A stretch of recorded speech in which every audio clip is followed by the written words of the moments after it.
това място 1944 година се е водила битка. Август месец.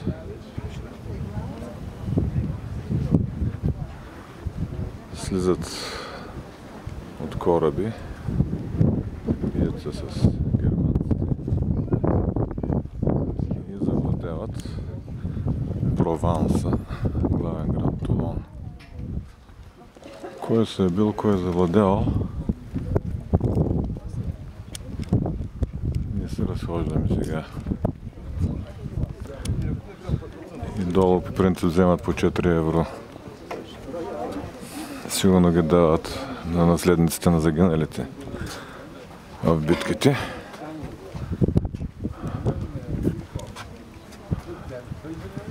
Така или иначе има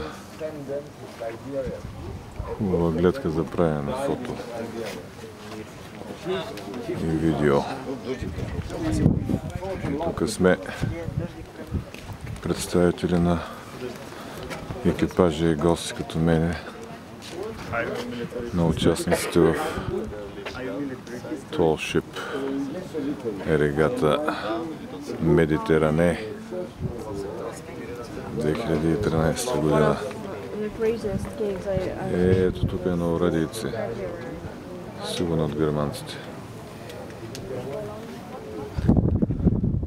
Там долу някъде в замъглената част са Tall Ships. Санта Хелена или Роял Хелена. Прекъснаха набързо. Трябва да е в морето с туристи. Затворихме кръгчето. Връщаме се към знамето. Viva la France, Viva la République, Liberté, Égalité, Fraternité, etc.